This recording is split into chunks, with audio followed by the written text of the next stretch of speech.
Hello everyone. आपका एक बार फिर से वेलकम करते हैं आज के हमारे इस फ्रेश वीडियो पे। तो आज इस वीडियो के अंदर मैं आपके साथ डिस्कस करने वाला हूं Motilal Oswal NSDAQ 100 FOF diet growth के बारे में। इसमें मैं आपसे डिस्कस करूंगा कि ये जो म्यूचुअल फंड है इसने पिछले 1 साल, 3 साल, 5 साल या फिर एनुअल रिटर्न क्या दिया है, आज के डेट में इसका एक एनएबी का प्राइस क्या है, ये कितने स्टार रेटिंग म्यूचुअल फंड है, इसमें आप मिनिमम SIP अमाउंट क्या लगा सकते हैं और इसका फंड साइज क्या है। साथ ही साथ मैं आपसे डिस्कस करूंगा इसके अंदर कौन कौन सा स्टॉक लिस्टेड है और अगर आप इस म्यूचुअल फंड के अंदर कुछ पैसा जमा किए होते तो पिछले 1 साल, 3 साल, 5 साल के अंदर आपको क्या रिटर्न देखने को मिलता। और लास्ट में मैं आपसे डिस्कस करूंगा कि क्या हमें Motilal Oswal NSDAQ 100 FOF diet growth के अंदर इन्वेस्टमेंट करना चाहिए या फिर नहीं करना चाहिए। अगर आपने ऑलरेडी इन्वेस्ट किया है तो आगे आप अपना SIP या फिर लमसम के साथ क्या करेंगे। Motilal Oswal NSDAQ 100 FOF diet growth ये एक इक्विटी म्यूचुअल फंड है जो कि इंटरनेशनल कैटेगरी पे आता है और ये काफी हाई रिस्क म्यूचुअल फंड है। इसने जो पिछले 1 साल में रिटर्न दिया है वो 24.44% का रिटर्न है। 3 साल के रिटर्न के ऊपर बात करते हैं तो 3 साल में 10.50% का रिटर्न है। 5 साल के रिटर्न के ऊपर बात करें तो 5 साल में 22.23% का रिटर्न है। और अगर एनुअल रिटर्न की बात करें तो एनुअल रिटर्न है 22.74% का। अभी जो भी रिटर्न मैंने आपके साथ यहाँ पे डिस्कस किया ये इनका वन टाइम यानी कि लमसम का रिटर्न है। अगर आप एक बार में कुछ पैसा इन्वेस्ट करते तो आपको ये रिटर्न देखने को मिलता। अगर आप SIP के थ्रू इन्वेस्टमेंट करेंगे तो रिटर्न आपको कुछ और मिल सकता है। तो क्या रिटर्न मिल सकता है ये चीज मैं इसी वीडियो के अंदर आपके साथ डिस्कस करूंगा। NAV के ऊपर बात करते हैं तो आज के डेट में इसका एक NAV का प्राइस है 32 रुपया 72 पैसा। रेटिंग की बात करें तो इसको किसी प्रकार का रेटिंग नहीं मिला हुआ है। इसमें आप मिनिमम SIP अमाउंट 500 रुपया लगा सकते हैं और इसका फंड साइज है 4947 करोड़ का। अब बात करते हैं कि अगर आप इस म्यूचुअल फंड के अंदर कुछ पैसा जमा करते तो फिर आपको क्या रिटर्न देखने को मिलता। अगर आपने अभी तक अपना इन्वेस्टमेंट स्टार्ट नहीं किया, स्टार्ट करना चाहते हैं तो इस वीडियो के डिस्क्रिप्शन में मैंने अपना डीमेट अकाउंट का रेफरल लिंक दिया है। अगर आप मेरे रेफरल लिंक से ज्वाइन करते हैं तो फिर आपको कुछ रिवार्ड्स देखने को मिलेगा और आपको अकाउंट ओपनिंग या फिर अकाउंट मेंटेनेंस का कोई भी चार्ज नहीं देना होगा।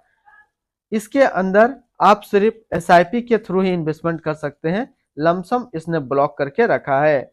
अगर आप इस म्यूचुअल फंड के अंदर 5,000 रुपया पर मंथ जमा करते तो 6 महीने में आपका पैसा जमा होता 30,000, आपको मिलता है 31,742 रुपया।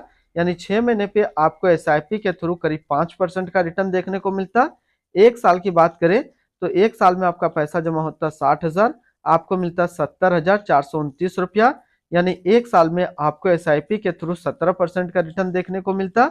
अब बात करते हैं 3 साल का तो 3 साल में आपका पैसा जमा होता 1,80,000, आपको मिलता 2,22,809 रुपया। यानी 3 साल में आपको SIP के थ्रू करीब 23% का रिटर्न देखने को मिलता। अगर इसके अंदर होल्डिंग देखें तो इसके अंदर टोटल एक ही स्टॉक लिस्टेड है जो कि ETF पे है, Motilal Oswal NSDAQ 100 ETF growth. इसकी होल्डिंग एनालिसिस की बात करें तो इक्विटी पे है 99.5, डेप्ट पे है 0.8 और कैश पे है -0.3%। इसकी इक्विटी सेक्टर एलोकेशन की बात करें तो अदर्स पे है 100%। इसकी एडवांस रेशियो की अगर बात करें तो इसका प्राइस टू अर्निंग रेशियो है 22.38 और PB रेशियो 7.18। अगर आप इस म्यूचुअल फंड के अंदर अपना पैसा इन्वेस्ट करना चाहते हैं तो फिर इसने लमसम ब्लॉक करके रखा है, लमसम इन्वेस्टमेंट नहीं कर सकते हैं। SIP के थ्रू इन्वेस्टमेंट करेंगे तो आप 500 रुपये से अपना SIP कर सकते हैं। रिटर्न एंड रैंकिंग के ऊपर बात करते हैं और सबसे पहले बात करते हैं Motilal Oswal NSDAQ 100 FOF diet growth का फंड रिटर्न, जो कि 1 साल में 24.4, 3 साल में 10.5, 5 साल में 22.2 और एनुअल है 22.7 का।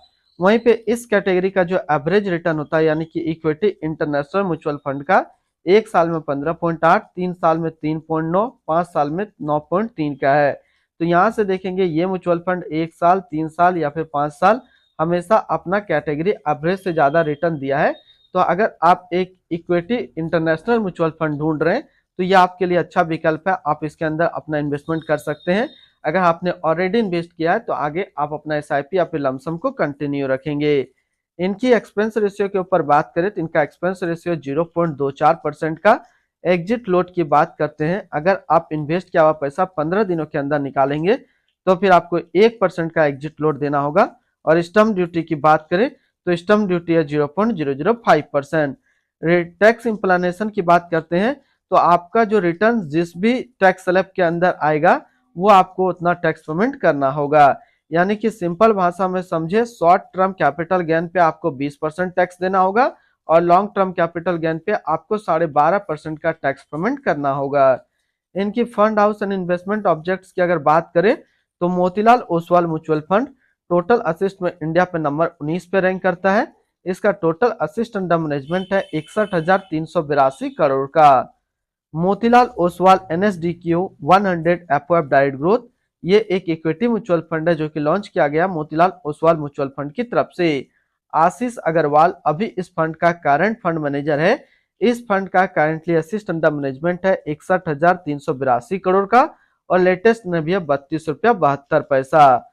Motilal Oswal NSDQ 100 FOF direct growth, ये एक काफी हाई रिस्क म्यूचुअल फंड है। इसमें मिनिमम SIP अमाउंट 500 रुपया का सेट किया गया है। अगर आप इन्वेस्ट किया हुआ पैसा 15 दिनों के अंदर निकालेंगे तो फिर आपको 1% का एग्जिट लोड देना होगा। और इसकी फंड बेंचमार्क की अगर बात करें तो इसका फंड बेंचमार्क है NSDAQ 100 टोटल रिटर्न इंडेक्स।